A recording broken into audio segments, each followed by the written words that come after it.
ಹರಿ ಓಂ. ಸಂಧ್ಯಾ ರಹಸ್ಯದ ವಿಶಿಷ್ಟವಾದ ಹಿನ್ನೆಲೆಯನ್ನು ನಾವು ತಿಳಿದುಕೊಂಡು ಬರ್ತಾ ಇದ್ದೇವೆ. ಸಂಧ್ಯಾ ವಂದನೆಯ ಕಾಲ, ಸಂಧ್ಯಾ ವಂದನೆಯ ಮಹತ್ವವನ್ನು ತಿಳಿದು, ಊರ್ಧ್ವಪುಂಡ್ರ, ಅದಕ್ಕಿಂತಲೂ ಮುಂಚೆ ಆಚಮನದ ಕಥೆ, ಆಚಮನೆ ಮಾಡುವ ಬಗೆ ಹೇಗೆ ಅದನ್ನು ನಾವು ತಿಳಿದುಕೊಂಡೆವು.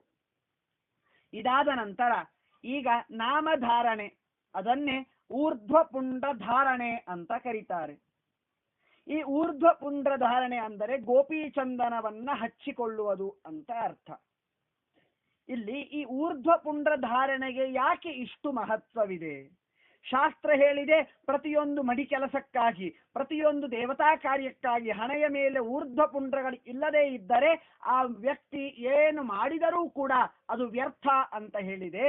ಹೀಗೆ ಹೇಳಬೇಕಾದರೆ ಆ ಕೆಲಸಕ್ಕೆ ಇರಬೇಕಾದ ವಿಶಿಷ್ಟವಾದ ಹಿನ್ನೆಲೆ ಏನು, ಅದರ ಮಹತ್ವವೇನು ಅನ್ನುವುದನ್ನು ಮೊದಲಿಗೆ ತಿಳಿದುಕೊಳ್ಳೋಣ.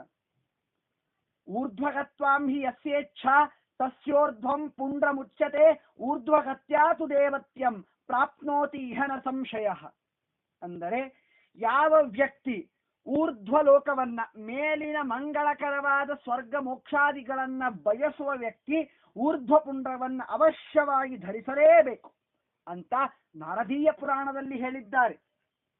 ಅಷ್ಟೇ ಅಲ್ಲ, ಕೃಷ್ಣಾಮೃತ ಮಹಾರ್ಣವದಲ್ಲಿ ಆಚಾರ್ಯರು ಹೇಳ್ತಾರೆ, ಊರ್ಧ್ವಪುಂಡ್ರಂ ರುಜಂ ಸೌಮ್ಯಂ ಲಲಾಟೆ ಯಸ್ಯ ದೃಶ್ಯತೆ ಸಚಂಡಾಲೋಪಿ ಶುದ್ಧಾತ್ಮ ಪೂಜ್ಯ ಏವನ ಸಂಶಯ.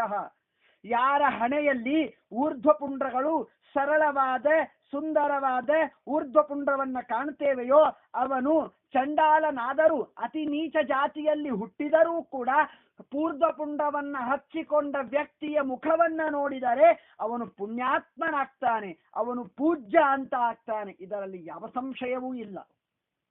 ಅಷ್ಟೇ ಅಲ್ಲ, ಊರ್ಧ್ವಪುಂಡ್ರಂ ಲಲಾಟೇತು ದಂಡಾಕಾರಂ ಸುಶೋಭನಂ ಮಧ್ಯೆ ಛಿದ್ರೇಣ ಸಂಯುಕ್ತಂ ತಚ್ಛಿದ್ರಂ ಮಮ ಮಂದಿರಂ.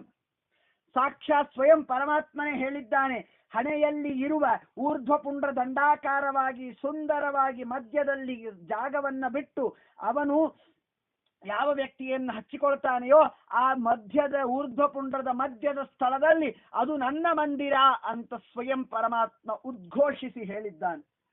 ಅಷ್ಟೇ ಅಲ್ಲ, ಆ ಊರ್ಧ್ವಪುಂಡ್ರೆ ಇಷ್ಟು ಪರಮ ಮಹತ್ತರವಾಗಿ ಅದಕ್ಕೆ ಒಂದು ಸ್ಥಾನವಿದೆ. ಗೋಪೀಚಂದನ ಪಾಪಜ್ಞ ವಿಷ್ಣುದೇಹ ಸಮುದ್ಭವ ಚಕ್ರಾಂಕಿತ ನಮಸ್ತುಭ್ಯಂ ಧಾರಣಾನ್ ಮುಕ್ತಿದೋಭವ. ಇನ್ನೇನು ಬೇಕು ಹೇಳಿ, ಇನ್ನೇನು ಬೇಕು?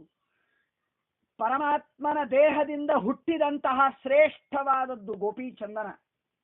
ಅಂತಹ ಗೋಪೀಚಂದನವನ್ನ ಚಕ್ರ ಮುದ್ರಗಳನ್ನ, ಚಕ್ರ ಶಂಖ ಗದಾ ಪದ್ಮ ನಾರಾಯಣ ಪಂಚಮುದ್ರೆಗಳು ಗೋಪೀಚಂದನವನ್ನ ಧರಿಸಿಕೊಂಡ ವ್ಯಕ್ತಿ ಪರಮ ಪರಮ ಪುಣ್ಯವಂತ, ಪರಮ ಪರಮ ಪುಣ್ಯವಂತ. ಮೋಕ್ಷಕ್ಕೆ ಅವನು ಹೋಗ್ತಾನೆ ಅನ್ನುವುದಕ್ಕೆ ಸಂಶಯವೇ ಇಲ್ಲ. ಅಷ್ಟು ಮಹತ್ತರವಾದ ಒಂದು ವಿಶಿಷ್ಟವಾದ ಒಂದು ಪ್ರಕಾರ, ಪದ್ಧತಿ, ವಿಶಿಷ್ಟವಾದ ಹಿನ್ನೆಲೆ ಈ ಗೋಪೀಚಂದನ ಧಾರಣೆಗೆ ಇದೆ. ಹಾಗಾಗಿ ಇಂತಹ ಪರಮಶ್ರೇಷ್ಠವಾದ ಗೋಪೀಚಂದನವನ್ನ ನಾವೆಲ್ಲರೂ ಹಚ್ಚಿಕೊಳ್ಳಬೇಕು. ಇವತ್ತಿನ ಜನಾಂಗ ನೋಡಿದರಂತೂ ಗೋಪೀಚಂದನ ಸಂಧ್ಯಾ ವಂದನೆ ಯಾವುದೋ ಒಂದು ಪೂಜೆ ಕಾರ್ಯಕ್ಕಾಗಿ ಹಚ್ಚಿಕೊಳ್ತಾರೆ. ಹೊರಗೆ ಹೋದರೆ ಅದೊಂದು ನಮ್ಮ ದೇಹಕ್ಕೆ ಹೇಸಿಗೆ ಅನ್ನುವಂತೆ ಅದನ್ನ ಒರೆಸಿ ಹಾಕಿ ಬಿಡುತ್ತಾರೆ. ಎಷ್ಟು ನೀಚವಾದ ಸಂಗತಿ, ಎಷ್ಟು ನೀಚವಾದ ಕಾಲ! ಹಾಗೆ ಮಾಡುವುದಲ್ಲ, ಹಾಗೆ ಮಾಡುವುದಲ್ಲ. ಗೋಪೀಚಂದನವನ್ನ ಹಚ್ಚಿಕೊಂಡದ್ದನ್ನ ಚಂಡಾಲ ಪುರುಷ ನೋಡಿದರೆ ಅವನಿಗೆ ಪುಣ್ಯವಿದೆ ಅಂದ ಮೇಲೆ ಗೋಪೀಚಂದನವನ್ನ ಹಚ್ಚಿಕೊಂಡ ನಮಗೆಷ್ಟು ಪುಣ್ಯ ಇರಬೇಡ? ಇದು ನಾವು ತಿಳಿಯಬೇಕಾಗ್ತದೆ. ಹಾಗಾಗಿ ಅಷ್ಟು ಮಹತ್ತರವಾಗಿದೆ ಈ ಗೋಪೀಚಂದನ ಧಾರಣೆ. ಹಾಗಾದರೆ ಈ ಗೋಪೀಚಂದನ ಮುದ್ರಾಧಾರಣೆ, ಗೋಪೀಚಂದನವನ್ನ ಧಾರಣೆ ಮಾಡುವ ವಿಧಾನವಾದರೂ ಎಂತು, ಅದನ್ನ ನಾವು ಹೇಗೆ ಹಚ್ಚಿಕೊಳ್ಳಬೇಕು ಅಂತ ಅಂದರೆ ಅದು ಸ್ಪಷ್ಟವಾಗಿ ಇದೆ. ನಿನ್ನೆ ತಿಳಿದಂತೆ ಮೊದಲಿಗೆ ಸ್ನಾನವಾದ ನಂತರ ಶುದ್ಧ ವಸ್ತ್ರಗಳನ್ನು ಧರಿಸಿಕೊಂಡು ನಿರ್ಮಾಲ್ಯ ತೀರ್ಥವನ್ನ ತೆಗೆದುಕೊಂಡು ಆಚಮನವನ್ನ ಮಾಡಿ ಉಳಿದ ನಿರ್ಮಾಲ್ಯ ತೀರ್ಥದ ನೀರನ್ನೇ ಕೈಯಲ್ಲಿ ಹಾಕಿಕೊಂಡು ಪ್ರದಕ್ಷಿಣಾಕಾರವಾಗಿ ಪ್ರಾರಂಭದಲ್ಲಿ ಬಲಭಾಗದಿಂದ ತಿಕ್ಕುವುದಕ್ಕೆ ಪ್ರಾರಂಭ ಮಾಡಬೇಕು ಗೋಪೀಚಂದನವನ್ನ. ಎಡಗೈಯಲ್ಲಿ ನಿರ್ಮಾಲ್ಯದಲ್ಲಿ ಉಳಿದ ನೀರನ್ನ ಹಾಕಿಕೊಂಡು ಬಲಗೈಯಿಂದ ಗೋಪೀಚಂದನವನ್ನ ಹಿಡಿದುಕೊಂಡು ಬಲಭಾಗದಿಂದ ಪ್ರಾರಂಭ ಮಾಡಿ ಗೋಪೀಚಂದನವನ್ನ ತಿಕ್ಕಬೇಕು. ಅಪವಿತ್ರ ಪವಿತ್ರೋ ವಾ ಸರ್ವಾವಸ್ಥಾಂಗತೋಪಿ ವಾ ಯಸ್ಮರೇತ್ ಪುಂಡರೀಕಾಕ್ಷಂ ಸಭಾಭ್ಯ ಸಬಾಹ್ಯಾಭ್ಯಂತರ ಶುಚಿ. ಈ ರೀತಿಯಾಗಿ ಗೋಪೀಚಂದನವನ್ನ ಹೊರಗಿನ ಒಳಗಿನ ಆಂತರಿಕ ಬಾಹ್ಯ ಶತ್ರುಗಳು ನಾಶ ಮಾಡ್ತವೆ ಅಂತಹ ಪರಮಶ್ರೇಷ್ಠವಾದ ಗೋಪೀಚಂದನ. ಇನ್ನು ಗೋಪೀಚಂದನ ಧಾರಣೆ ಮಾಡುವ ವಿಧಾನ ಹೇಗೆ ಅಂದರೆ, ಮೊದಲಿಗೆ ಸುಮ್ಮನೆ ತೆಗೆದುಕೊಂಡು ಹಣೆಗೆ ಬಡೆದುಕೊಳ್ಳುವುದಲ್ಲ ವಿಧಾನ. ಗೋಪೀಚಂದನೆ ಹಚ್ಚುವ ವಿಧಾನ ಹೀಗೆ ಇದೆ. ಮೊದಲಿಗೆ ಕೇಶವಾಯ ನಮಃ ಅಂತ ಹೇಳಿ ಹಣೆಗೆ ದಂಡಾಕಾರವಾಗಿ ಗೋಪೀಚಂದನವನ್ನ ಹಚ್ಚಬೇಕು. ತದನಂತರ ನಾರಾಯಣಾಯ ನಮಃ ಅಂತ ಹೇಳಿ ಹೊಟ್ಟೆಯ ಮಧ್ಯಭಾಗದಲ್ಲಿ ದೀಪಾಕಾರದಲ್ಲಿ ದೀಪಾಕೃತಿಯಂತೆ ಹಚ್ಚಬೇಕು. ಅದರ ನಂತರ ಮಾಧವಾಯ ನಮಃ ಅಂತ ಹೇಳಿ ಎದೆಗೆ ಕಮಲದಂತೆ, ಕಮಲದ ಮೊಗ್ಗಿನಂತೆ ಚಂದಾಗಿ ದುಂಡಾಗಿ ಬರಬೇಕು. ಅದಾದ ನಂತರ ಗೋವಿಂದಾಯ ನಮಃ ಅಂತ ಹೇಳಿ ಕಂಠ ಮಧ್ಯದಲ್ಲಿ ಅದೂ ಕೂಡ ದೀಪಾಕೃತಿಯಾಗಿ ಇರಬೇಕು. ಅದರ ನಂತರ ಹೊಟ್ಟೆಯ ಬಲಭಾಗಕ್ಕೆ ವಿಷ್ಣವೇ ನಮಃ ಅಂತ ಹೇಳಿ ಹೊಟ್ಟೆಯ ಬಲಭಾಗಕ್ಕೆ ದೀಪಾಕಾರವಾಗಿ ಹಚ್ಚಬೇಕು. ತದನಂತರ ಮಧುಸೂದನಾಯ ನಮಃ ಅಂತ ಹೇಳಿ ಬಲಭುಜಕ್ಕೆ ಪತ್ರಾಕಾರವಾಗಿ, ಪತ್ರಾಕಾರ ಅಂದರೆ ಬಿದುರಿನ ತೊಪ್ಪಲು ಯಾವ ಆಕಾರದಲ್ಲಿ ಇರುತ್ತದೆಯಲ್ಲ ಆ ಬಿದುರಿನ ತೊಪ್ಪಲಿನ ಆಕಾರದಲ್ಲಿ ಬಲಭುಜಕ್ಕೆ ಹಚ್ಚಬೇಕು.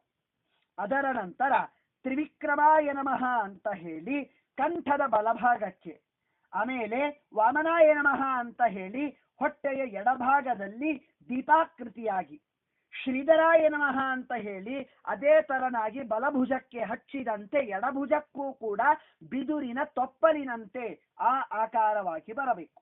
ಅದಾದ ನಂತರ ಕಂಠದ ಎಡಭಾಗಕ್ಕೆ ಹೃಷಿಕೇಶಾಯ ನಮಃ ಅಂತ, ಅದು ಕೂಡ ದೀಪಾಕೃತಿಯಲ್ಲಿ. ಅದೇ ರೀತಿ ಬೆನ್ನು ಹಿಂದೆ ಪದ್ಮನಾಭಾಯ ನಮಃ ಅಂತ ಹೇಳಿ ದೀಪಾಕಾರವಾಗಿ, ಕುತ್ತಿಗೆ ಹಿಂದೆ ದಾಮೋದರಾಯ ನಮಃ ಅಂತ ಹೇಳಿ ಒಟ್ಟಾರೆ 12 ಭಗವದ್ರೂಪಗಳನ್ನ ಚಿಂತನೆಯನ್ನ ಮಾಡ್ತಾ ಹಚ್ಚಿಕೊಳ್ಳಬೇಕು. ಇನ್ನು ಇಲ್ಲಿ ಒಂದು ಮಾತು ಇದೆ.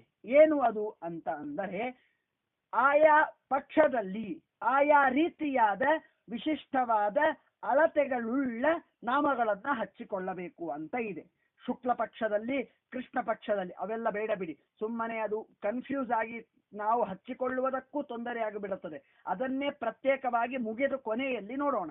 ಅಂದರೆ ಹೇಳುವ ತಾತ್ಪರ್ಯ ಇಷ್ಟು, ಒಂದೊಂದು 12 ನಾಮಗಳನ್ನ ಹಚ್ಚಬೇಕಾದಾಗ ಒಂದೊಂದು ನಾಮಕ್ಕೂ ಕೂಡ ಒಬ್ಬೊಬ್ಬ ಭಗವದ್ರೂಪದ ಚಿಂತನೆಯನ್ನ ಮಾಡಿ ಹಚ್ಚಿಕೊಳ್ಳಬೇಕು. ಇಷ್ಟು ಹಚ್ಚಿಕೊಂಡ ನಂತರ ಎಲ್ಲ 12 ನಾಮಗಳನ್ನ ಹಚ್ಚಿಕೊಂಡ ನಂತರ ಮೊದಲಿಗೆ ಬಲಗೈಯಲ್ಲಿ ಚಕ್ರ ಮುದ್ರೆಯನ್ನ ತೆಗೆದುಕೊಳ್ಳಬೇಕು. ಈ ರೀತಿಯಾಗಿ ಇನ್ನು ನಾಮಧಾರಣೆಯನ್ನ ಮಾಡಬೇಕು, ಚಕ್ರಗಳನ್ನ ಧಾರಣೆಯನ್ನ ಮಾಡಬೇಕು. ಇಷ್ಟು ಮಹತ್ವವಿದೆಯಲ್ಲ ಚಕ್ರಗಳಿಗೆ. ಪ್ರತಿದಿನವೂ ಶಾಸ್ತ್ರ ಹೇಳಿದೆ ತಪ್ತವಾದ ಮುದ್ರೆಯನ್ನೇ ಪ್ರತಿದಿನವೂ ಸ್ವೀಕಾರ ಮಾಡಬೇಕು ಅಂತ. ಅದು ಇವತ್ತು ಘೋರವಾದ ಕಲಿಯುಗ, ಅದು ಸಾಧ್ಯವೇ ಇಲ್ಲ. ಆದರೂ ಕೂಡ ಶೀತಲ ಮುದ್ರವನ್ನಾದರೂ ಹಚ್ಚಿಕೊಳ್ಳಬೇಕು. ಯಾಕೆ ಗೊತ್ತಾ? ಪ್ರತಿದಿನವೂ ನಾವು ಮಾಡುವ ಮಹಾನ್ ಮಹಾನ್ ಪಾಪಗಳಿವೆ, ಲೆಕ್ಕವಿಲ್ಲದ ಪಾಪಗಳು. ಲೆಕ್ಕವಿಲ್ಲದ ಪಾಪಗಳನ್ನ ನಾಶ ಮಾಡಿ ಹಾಕ್ತೇವೆ ಈ ಕೇವಲ ಮುದ್ರಾಧಾರಣೆಯಿಂದ. ಎಷ್ಟು ಮಹತ್ವವಿದೆ, ಎಷ್ಟು ಮಹತ್ವವಿದೆ ಮುದ್ರಾಧಾರಣೆಗೆ ಅಂದರೆ, ಭಾಗವತದಲ್ಲಿ ನಾವು ಕೇಳ್ತೇವೆ, ಪರಮಾತ್ಮ ತನ್ನ ಸುದರ್ಶನ ಚಕ್ರವನ್ನ ಅಂಬರೀಷನಿಗೆ ಕೊಟ್ಟಿದ್ದ. ಅಂಬರೀಷನಿಗೆ ಕೊಟ್ಟ ಆ ಸುದರ್ಶನ ಚಕ್ರ ಎಷ್ಟು ಮಹತ್ತರವಾಯಿತು ಅಂತಾದರೆ, ದುರ್ವಾಸ ಋಷಿಗಳು ಅವನ ಮನೆಗೆ ಬಂದಿರ್ತಾರೆ. ಮನೆಗೆ ಬಂದಾಗ ದ್ವಾದಶಿ ಪಾರಣಿ, ಸ್ನಾನಕ್ಕೆ ಹೋಗ್ತೇನೆ ಅಂತ ಹೋಗಿಬಿಡ್ತಾರೆ. ಬಹಳ ಹೊತ್ತಾದರೂ ಬರ್ತಾನೇ ಇಲ್ಲ.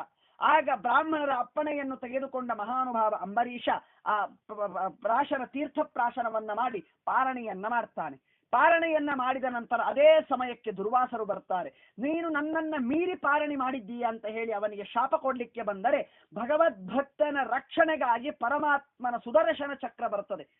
ಲೆಕ್ಕ ಮಾಡಿ, ಪರಮಾತ್ಮನ ಆ ವಿಶಿಷ್ಟವಾದ ಸನ್ನಿಧಾನೋಪೇತವಾದ ಚಕ್ರಗಳನ್ನ ಧಾರಣೆ ಮಾಡಿದರೆ ನಮಗಿನ್ನೆಷ್ಟು ಮಹತ್ತರವಾದ ಭಕ್ತಿ ನಮಗೆ ಪರಮಾತ್ಮ ದಯ ಪಾಲಿಸ್ಲಿಕ್ಕಿಲ್ಲ.